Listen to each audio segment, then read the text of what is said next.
As-tu déjà ressenti que ta vie s'était brisée d'un coup, et que rien ne pourrait jamais redevenir comme avant? Et si justement, l'épreuve n'était pas la fin, mais le début d'une nouvelle construction intérieure? Tu es sur Neurosublimity, et aujourd'hui nous allons découvrir ensemble comment renaître plus fort après une épreuve, et pourquoi la science nous montre que même ton cerveau sait se reconstruire. La première étape est peut-être la plus difficile, accepter ce qui est brisé.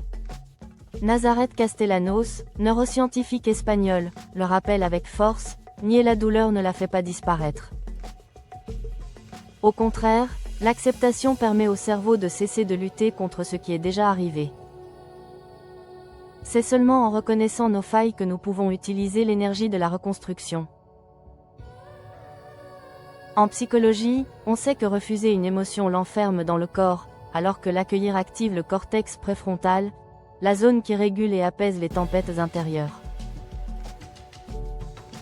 Demande-toi, quelle est la partie de toi que tu refuses de voir, alors qu'elle aurait besoin de ton regard bienveillant? C'est un peu comme une blessure physique.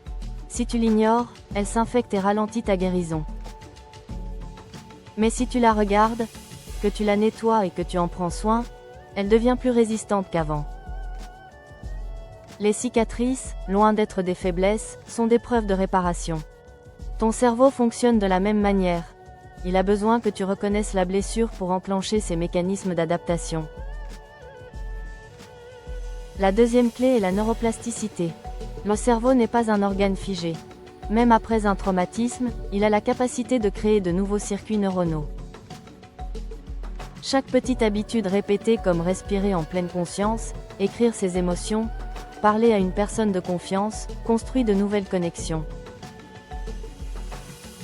Antonio Damasio, professeur de neurosciences à l'Université de Californie, a montré que nos émotions guident ce processus. Elles indiquent au cerveau où il doit réorganiser ses réseaux pour retrouver l'équilibre. Autrement dit, chaque fois que tu transformes une émotion douloureuse en geste de soin, ton cerveau apprend un chemin plus apaisé. Ce processus correspond à ce que les neuroscientifiques appellent la règle de Hebb. Les neurones qui s'activent ensemble se connectent ensemble. Si tu répètes des pensées de peur, ce sont les circuits de la peur qui se renforcent. Mais si tu répètes des gestes d'apaisement, ce sont les circuits de confiance et de sérénité qui s'impriment. Petit à petit, ton cortex préfrontal devient plus habile à calmer l'amygdale, cette zone du cerveau qui déclenche les réactions de stress. La troisième clé est d'accepter que la reconstruction n'est pas un chemin droit. Parfois tu avances, parfois tu recules, et c'est normal. Les circuits neuronaux fonctionnent par essai et erreur. Et comme l'a souligné Boris Cyrulnik, neuropsychiatre français et grand spécialiste de la résilience, chaque chute peut devenir un point de départ vers une nouvelle vie. Quand tu crois reculer, rappelle-toi, ton cerveau est en train de consolider ses apprentissages. Les philosophes comme Nietzsche disaient déjà que ce qui ne nous tue pas nous rend plus forts. Mais aujourd'hui, les neurosciences expliquent pourquoi. Chaque fois que tu traverses une épreuve et que tu en ressors vivant, ton cerveau renforce ses circuits de résilience. L'hippocampe, qui stocke tes souvenirs, apprend à donner un nouveau sens à la douleur. Le cortex préfrontal, lui, devient plus efficace pour réguler tes émotions. Ce n'est pas seulement une idée inspirante, c'est un fait biologique. La souffrance peut vraiment devenir une force nouvelle.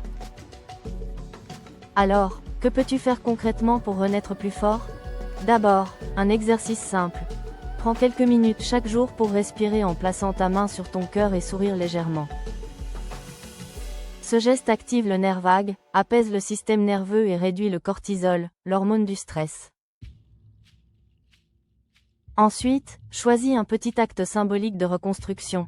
Marcher dans un nouvel endroit, écrire une phrase positive, appeler quelqu'un qui te soutient. Ces gestes peuvent sembler minimes, mais pour ton cerveau ils sont des signaux puissants. La vie continue, et tu choisis de la bâtir. Et maintenant, je t'invite à réfléchir. Quelle est la plus petite action que tu pourrais poser dès aujourd'hui pour transformer ton épreuve en force? Souviens-toi, il ne s'agit pas de redevenir celui ou celle que tu étais avant. Il s'agit de créer une version plus forte, plus consciente et plus libre de toi-même. C'est ça, la face brillante de l'épreuve.